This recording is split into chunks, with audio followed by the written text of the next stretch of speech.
श्रीपरमात्मने नमः। अथ एकादशोऽध्यायः। विश्वरूपसन्दर्शनयोगः। अर्जुन उवाच मदनुग्रहाय परमं गुह्यमध्यात्मसंज्ञितं यत्त्वयोक्तं वचस्तेन मोहोऽयं विगतो मम। भवाप्ययौ हि भूतानां श्रुतौ विस्तरशो मया त्वत्तः कमलपत्राक्ष माहात्म्यमपि चाव्ययम्। एवमेतद्यथार्थत्वम् आत्मानं परमेश्वर द्रष्टुमिच्छामि ते रूपम् ऐश्वरं पुरुषोत्तम। मन्यसे यदि तच्छक्यं मया द्रष्टुमिति प्रभो योगेश्वर ततो मे त्वं दर्शयात्मानमव्ययम्। श्रीभगवानुवाच पश्य मे पार्थरूपाणि शतशोऽथसहस्रशः नानाविधानि दिव्यानि नानावर्णाकृतीनि च। पश्यादित्यान् वसून् रुद्रान् अश्विनौ मरुतस्तथा बहून्यदृष्टपूर्वाणि पश्याश्चर्याणि भारत। इहैकस्थं जगत्कृत्स्नं पश्याद्य सचराचरं मम देहे गुडाकेश यच्छान्यद्द्रष्टुमिच्छसि न तु मां शक्यसे द्रष्टुम् अनेनैव स्वचक्षुषा। दिव्यं ददामि ते चक्षुः पश्य मे योगमैश्वरम्। सञ्जय उवाच एवमुक्त्वा ततो राजन् महायोगेश्वरो हरिः दर्शयामास पार्थाय परमं रूपमैश्वरम्। अनेकवक्त्रनयनम् अनेकाद्भुतदर्शनम् अनेकदिव्याभरणं दिव्यानेकोद्यतायुधं दिव्यमाल्याम्बरधरं दिव्यगन्धानुलेपनं सर्वाश्चर्यमयं देवम् अनन्तं विश्वतोमुखम्। दिवि सूर्यसहस्रस्य भवेद्युगपदुत्थिता यदि भाससदृशी सा स्यात् भासस्तस्य महात्मनः। तत्रैकस्थं जगत्कृत्स्नं प्रविभक्तमनेकधा अपश्यद्देवदेवस्य शरीरे पाण्डवस्तदा। ततः स विस्मयाविष्टः हृष्टरोमा धनञ्जयः प्रणम्य शिरसा देवं कृताञ्जलिरभाषत। अर्जुन उवाच पश्यामि देवांस्तव देवदेहे सर्वांस्तथा भूतविशेषसङ्घान् ब्रह्माणमीशं कमलासनस्थं ऋषींश्च सर्वानुरगांश्च दिव्यान् अनेकबाहूदरवक्त्रनेत्रं पश्यामि त्वा सर्वतोऽनन्तरूपं नान्तं न मध्यं न पुनस्तवादिं पश्यामि विश्वेश्वर विश्वरूप। किरीटिनं गदिनं चक्रिणं च तेजोराशिं सर्वतो दीप्तिमन्तं पश्यामि त्वां दुर्निरीक्ष्यं समन्तात् दीप्तानलार्कद्युतिमप्रमेयं। त्वमक्षरं परमं वेदितव्यं त्वमस्य विश्वस्य परं निधानं त्वमव्ययः शाश्वतधर्मगोप्ता सनातनस्त्वं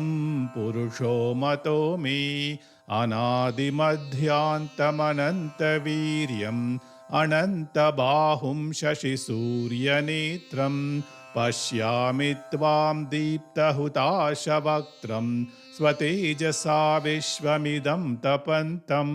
द्या वा पृथिव्योरिदमन्तरं हि व्याप्तं त्वयैकेन दिशश्च सर्वाः दृष्ट्वाद्भुतं रूपमिदं तवोग्रं लोकत्रयं प्रव्यथितं महात्मन् अमीहित्वा सुरसङ्घा विशन्ति केचिद्भीताः प्राञ्जलयो गृह्णन्ति स्वस्तीत्युक्त्वा महर्षिसिद्धसङ्घाः स्तुवन्ति त्वां स्तुतिभिः पुष्कलाभिः रुद्रादित्या वसवो ये च साध्याः विश्वेश्विनौ मरुतश्चोष्मपाश्च गन्धर्वयक्षासुरसिद्धसङ्घाः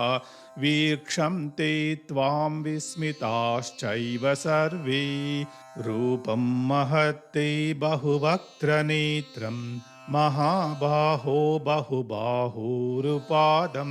बहूदरं बहुदंष्ट्राकरालं दृष्ट्वा लोकाः प्रव्यथितास्तथाहं नभस्पृशं दीप्तमनीकवर्णं व्यात्ताननं दीप्तविशालनेत्रं दृष्ट्वा हि त्वां प्रव्यथितान्तरात्मा धृतिं न विन्दामि शमं च विष्णो दंष्ट्राकरालानि च ते मुखानि दृष्ट्वैव कालानलसन्निभानि दिशो न जाने न लभे च शर्मा प्रसीद देवेश जगन्निवास अमी च त्वां धृतराष्ट्रस्य पुत्राः सर्वे सहैवावनिपालसङ्घैः भीष्मो द्रोणः सूतपुत्रस्तथासौ सहास्मदीयैरपि योद्धमुख्यैः वक्त्राणि ते त्वरमाणा विशन्ति दंष्ट्राकरालानि भयानकानि केचिद्विलग्ना दशनान्तरेषु सन्दृश्यन्ते चूर्णितैरुत्तमाङ्गैः यथा नदीनां बहवोऽम्बुवेगाः समुद्रमेवाभिमुखा द्रवन्ति तथा तवामी नरलोकवीराः विशन्ति वक्त्राण्यभिविज्वलन्ति यथा प्रदीप्तं ज्वलनं पतङ्गाः विशन्ति नाशाय समृद्धवेगाः तथैव नाशाय विशन्ति लोकाः तवापि वक्त्राणि समृद्धवेगाः लेलिह्यसेऽग्रसमाणः समन्तात् लोकान् समग्रान् वदनैर्ज्वलद्भिः तेजोभिरापूर्य जगत् समग्रं भासस्तवोग्राः प्रतपन्ति विष्णो आख्याहि मे को भवानुग्ररूपः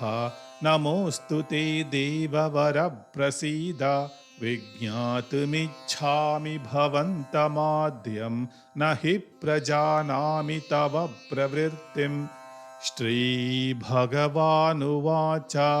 कालोऽस्मि लोकक्षयकृत् प्रवृद्धः लोकान् समाहर्तुमिह प्रवृत्तः ऋतेऽपि त्वा न भविष्यन्ति सर्वे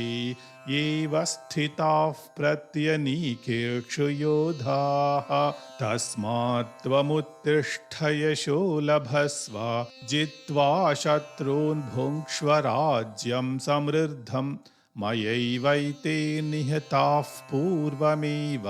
निमित्तमात्रं भव सव्यसाचिन् द्रोणं च भीष्मं च जयद्रथं च कर्णं तथान्यानपि योद्धवीरान् मया हतांस्त्वं जहिमा व्यतिष्ठाः युध्यस्व जेतासि रणे सपत्नान् सञ्जय उवाच एतच्छ्रुत्वा वचनं केशवस्य कृताञ्जलिर्वेपमानः किरीटी नमस्कृत्वा भूय एवाह कृष्णं सगद्गदं भीतः प्रणम्य अर्जुन उवाच स्थाने हृषीकेश तव प्रकीर्त्या जगत्प्रहर्ष्यत्यनुरज्यते च रक्षांसि भीतानि दिशो द्रवन्ति सर्वे नमस्यन्ति च सिद्धसङ्घाः कस्माच्च तेन न मेरन्महात्मन् गरीयसे ब्रह्मणोऽप्यादिकर्त्रे अनन्तदेवेश जगन्निवास त्वमक्षरं सदसत्तत्परं यत् त्वमादिदेवः पुरुषः पुराणः त्वमस्य विश्वस्य परं निधानं वेत्तासि वेद्यं च परं च धाम त्वया ततं विश्वमनन्तरूपा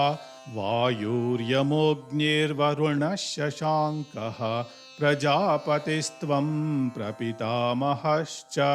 नमो नमस्तेऽस्तु सहस्रकृत्वः पुनश्च भूयोऽपि नमो नमस्ते नमः पुरस्तादथ पृष्ठतस्ते नमोऽस्तु ते सर्वत एव सर्व अनन्तवीर्यामितविक्रमस्त्वं सर्वं समाप्नोषि ततोऽसि सर्वः सखेति मत्वा प्रसभं यदुक्तं हे कृष्ण हे यादव हे सखेति अजानता महिमानं तवेदं मया प्रमादात् प्रणयेन वापि यच्चापहासार्थमसत्कृतोऽसि विहारशय्यासनभोजनेषु एकोऽथवाप्यच्युत तत्समक्षं तत्क्षामये त्वामहमप्रमेयम्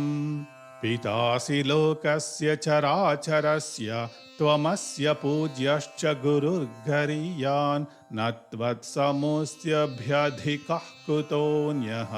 लोकत्रयेऽप्यप्रतिमप्रभाव तस्मात् प्रणम्य प्रणिधाय कायं प्रसादये त्वामहमीश मीड्यम् पितेव पुत्रस्य सखीव सख्युः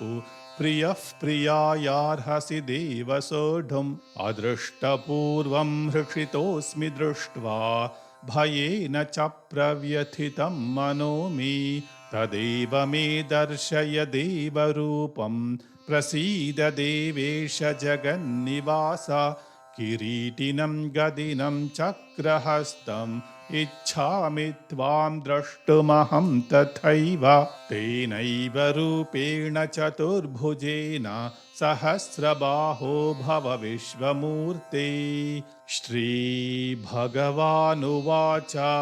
मया प्रसन्नेन तवार्जुनेदं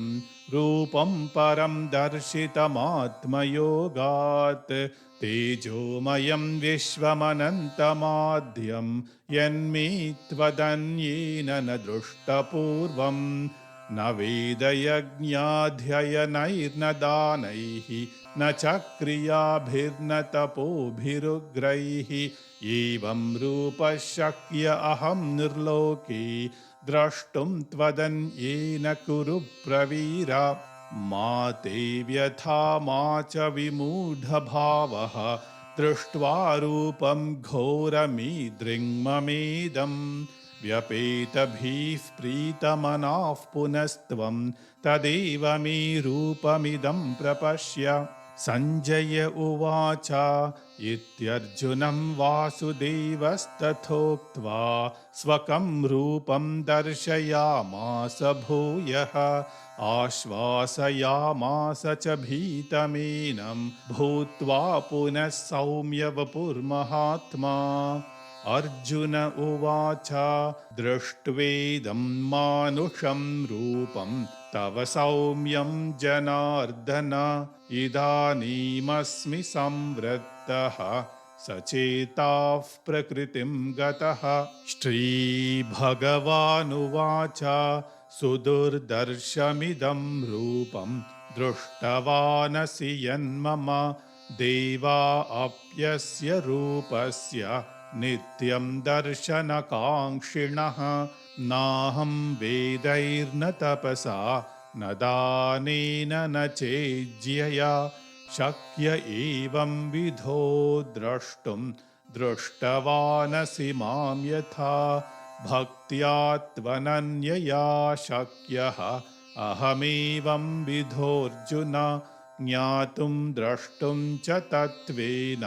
प्रवेष्टुं च परन्तप मत्कर्म कृन्मत्परमः मद्भक्तः सङ्गवर्जितः निर्वैरः सर्वभूतेषु यः स मामीति पाण्डव। ॐ तत्सदिति श्रीमद्भगवद्गीतासु उपनिषत्सु ब्रह्मविद्यायां योगशास्त्रे श्रीकृष्णार्जुनसंवादे विश्वरूपसन्दर्शनयोगो नाम 11.